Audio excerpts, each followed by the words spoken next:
한동훈 전 비대위원장 네네네. 페이스북 글도 저희가 준비했는데 네, 지금 뭐 국민의힘 입장에서는 어대한 얘기 나오잖아요. 이제 다음 어차피 달쯤에 전당대회 하는데 어차피 대표는 한동훈이라는 얘기가 이제 나오고 있죠. 이제 국민의힘이 이제 차기 대표 선출 방식 그리고 뭐 지도 체제를 변경할지를 두고 이번 주에 또 큰 가닥은 좀 잡을 걸로 보이는데요.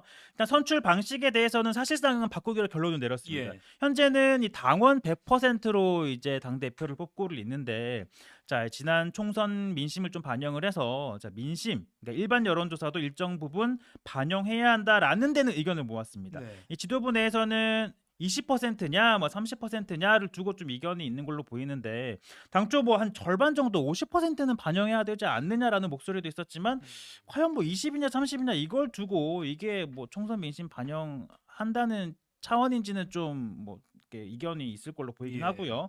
자 그리고 지도 체제의 경우에는 현행 이 단일 지도 체제, 그러니까 당 대표 따로 최고위원 따로 뽑는 이 단일 지도 체제에서 집단 체제 또는 뭐 절충형 2인 체제로 바꾸는 게 핵심인데, 이 또한 뭐 방금 말했듯이 어차피 대표는 한동훈이다라는 관측이 나오는 상황에서 뭐 집단 지도 체제로 바꿀 경우에는 한동훈 대표가 된다면 한동훈 대표를 좀 견제할 수 있는 좀 이제 힘 있는 최고위원을 더 두자 뭐 이런 취지로 해석이 되기 때문에 이런 지도 체제를 바꾸는 것 또한 한동훈을 좀 견제하기 위한 차원 아니냐라는 의구심이 이제 한동훈 측근에서는 얘기들이 나오고 있는 거죠. 네. 근데 이제 사실 이 당 대표를 뽑는 전당대회 같은 게 좀 흥행을 해야 당 인기도 좀 올라가고 좀 으쌰으쌰 되는 분위기도 당내에서 있고 하잖아요. 그렇죠. 어차피 뭐 이제 그런 컨벤션 효과가 있어야지 당이 좀 관심을 받고 하는 건데, 예. 당장 뭐 지금 일본 방송도 뭐 이가혁 기자 혼자만 진행하면 재미없잖아요. 뭐 저도 나오고 최영경 그래서 기자도 추천혁 나오고 기자가, 나와서 이렇게 여러 사람들이 얘기를 주고 받아야지 또 이제 맞습니다. 흥행이 되는 것처럼, 자 어대한 분위기가 좀 굳어진다면 자칫 좀 당내 좀 유력 인사들이 뭐 한동훈 들러리 서는 거 아니야 이런 생각을 가지고 이제 뭐 출마를 접는 것 아니라는 관측도 나오고 있긴 한데, 예. 또 일각에서는 물론 뭐 그거는 큰 변수는 아니다 뭐 이런 얘기도 있습니다. 네. 그리고 지금 이제 페이스북 글 저희가 보여드릴 텐데 계속 한종훈 전 비대위원장은 이재명 민주당 대표를 저격하고 있어요. 네, 뭐 지금 뭐 야권의 뭐 거의 유일한 대권 주자이기도 하고 뭐 당 대표잖아요. 지금 지난주에 이화영 전 경기도 평화부지사가 1심에서 이 쌍방울그룹 대북 송금에 공모하고 또 억대 뇌물수수한 혐의로 징역 9년 6개월 사실 중형을 선고를 받았습니다. 자, 검찰이 당시 경기지사였던 이재명 대표도 이 대북 송금에 관여한 혐의로 추가 기소할 걸로 보이는데요. 네. 그러다 보니까 이제 한동훈 전 비대위원장이 이재명 대표의 사법 리스크를 계속 이렇게 환기를 시키고 있는 걸로 네. 보입니다. 자, 한 전 위원장은 앞서 이 자기 범죄로 재판을 받던 형사 피고인이 대통령이 된 경우 그 형사 재판이 중단되는 걸까?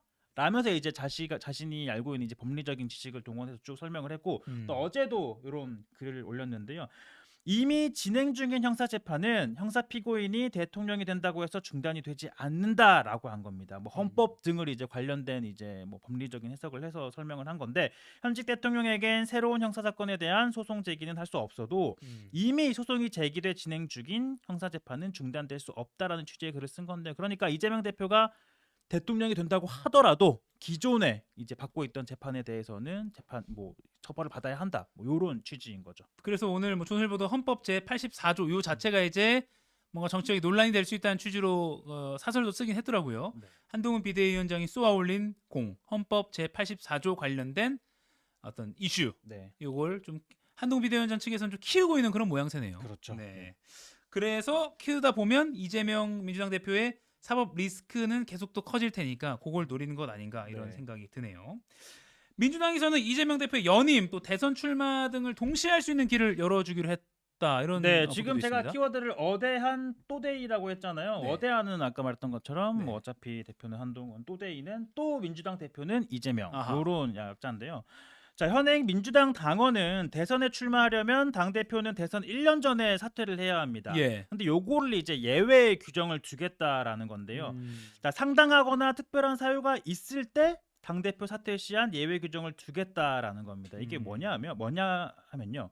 자, 현행 당원대로라면 이재명 대표가 8월 연임에 성공할 경우에는 대선에 나가려면 2026년 3월 사퇴를 해야 합니다. 네. 자, 근데 예외를 두면 더 늦게 사퇴해도 되는 거죠. 근데 이재명 대표가 이제 대선에 나가려고 하면 대표를 연임할 수 없는 거죠. 그러니까 이제 1년이라는 규정이 있다면, 근데 이제 여기 예외 규정을 두면 대표도 연임할 수 있고 1년 전에 사퇴 안 해도 되니까 대통령 후보까지도 될 수 있고 이 두 가지를 동시에 할 수 있다라는 건데, 자, 요런 걸 두고 이제 뭐 대선 후보로서 나설 수 있는 길도 열리고 네. 또 당 대표로 있으면서 이제 2026년이죠. 네. 26년 열리는 이제 지방선거가 열리는데 그 전에 이제 지방선거에 대한 공천권까지 행사를 할 수 있기 때문에 당내 영향력, 장악력을 더 뭐 부여할 수 있지 않느냐, 이런 예외 규정을 둠으로써 그런 관측이 나오고 있는 거긴 한데, 또 일각에서는 이런 얘기도 있죠. 윤석열 대통령의 탄핵을 염두에 둔 것 아니냐. 왜냐하면 조기에 대선이 치러질 수 있기 때문에 당 대표를 뭐 조기에 사퇴할 수 없는 상황이 벌어지는 거잖아요. 그러니까